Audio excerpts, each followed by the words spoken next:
First, Simon Marks is LBC's US correspondent and joins me now. And we spoke about this yesterday, Simon, as the facts were emerging. There's a few things I'm keen to clarify with you. Firstly, what were the circumstances that led to this incident? Because we've all seen sort of grainy footage, and footage, as we know from previous incidents, people draw all sorts of conclusions. What were the circumstances with which this happened? Well, let's be absolutely clear, Henry. There has not yet been even the start of an official investigation into what took place on the streets of Minneapolis yesterday. And there is evidence that, as with the case of Nicole Good earlier this month, the federal government here, the Trump administration, is taking steps to make sure that any investigation that takes place is uniquely in their realm, that the local authorities in Minneapolis don't get an opportunity to contribute to that, and therefore the government's detractors will argue they are about to engage in a cover-up. They certainly have spent the last 24 hours engaged in the most breathtaking mendacity about what seems to have taken place on the streets of Minneapolis. Yes, much of that video is grainy, but some of it is also extraordinarily detailed and specific. It is absolutely clear that 37-year-old Alex Pretty, we now know an intensive care unit nurse, was filming perfectly legally the operations of the Border Patrol as they descended on that street where he found himself in Minneapolis. We also know that Border Patrol agents pushed another protester very hard to the ground, and Mr. Pretty, with his hand up and the other hand on his camera, the camera was the only thing he was brandishing. He certainly at no point in any video can be seen brandishing a pistol, as the Secretary of Homeland Security, Kristi Noem, has declared. Mr. Pretty tries to render assistance to the woman who has been thrown to the ground by Border Patrol agents. They then descend upon him. He does not seek to engage with them.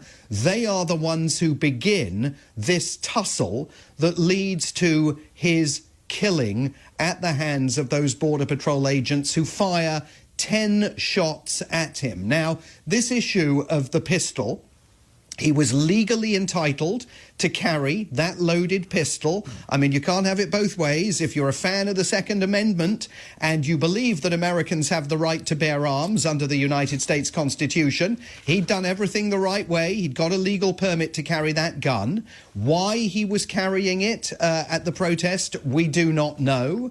But there is no indication that at any point did he reach for that gun, and certainly he did not, in any of the videos that have been publicly made available, brandish it in the direction of law enforcement officers, who then engaged in a cold-blooded killing of Mr. Pretty after one of them disarmed him of the pistol. You can clearly see the law enforcement officer carrying the pistol away from the scene.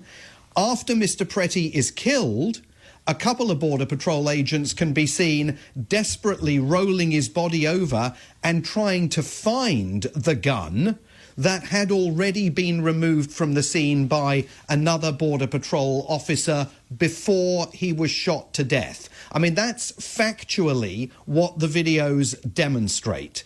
What we've heard from Kristi Noem, the Secretary of Homeland Security, from Kash Patel, the FBI director today, from Stephen Miller, the Deputy White House Chief of Staff, who described Mr. Pretty as a would-be assassin, is an effort to blacken the name of this man whose own family are now demanding an investigation that is going to reveal the truth of what happened on the streets of Minneapolis yesterday, rather than the fiction that is currently being presented by administration officials. I remember reading a statistic when this happened, as you mentioned, with Renee Nicole Good, that 3 individuals are shot by police, that sort of broad term in the United States, every day on average across the country. This, understandably, not just the area, but the fact it is done by ICE, Immigration and Customs Enforcement, has put it right back in the spotlight. Are you surprised that Donald Trump has continued once again to double down on this and to sort of give these ICE officers seemingly free rein to do whatever the hell they want? Well, I'm not surprised at all, because I think Donald Trump's aim is to foment as much unrest on the streets of American cities as possible between now and America's midterm election day in November, because I think he wants a pretext, if necessary, to invoke the 1807 Insurrection Act and flood the streets of cities and towns all over the country with active duty military personnel if he needs to, so he can then claim there's a national state of emergency, and he will raise questions about whether America's midterm elections can even take place. He's already on 2 occasions, just earlier this month, argued, the White House says facetiously, that America shouldn't even be having those midterm elections.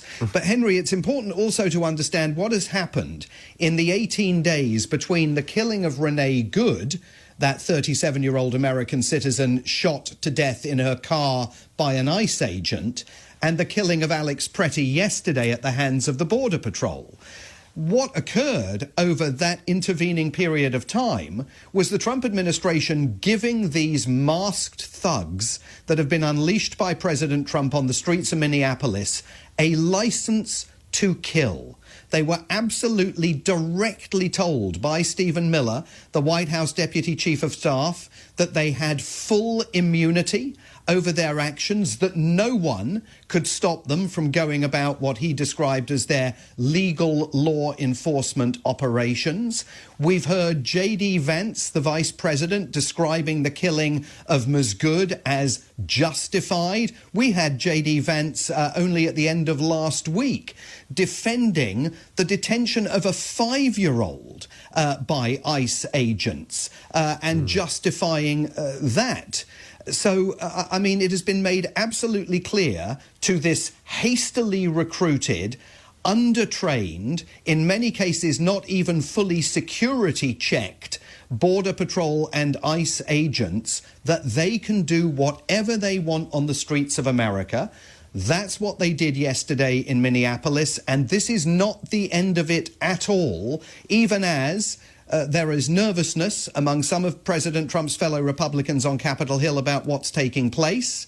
And there is also evidence in the opinion polls that 1 in 3 of his Make America Great Again voters in 2024 support the goals of mass deportations, but do not approve of the manner in which the Trump administration is now implementing this policy. Thank you, Simon. As always, Simon Marks is LBC's US correspondent.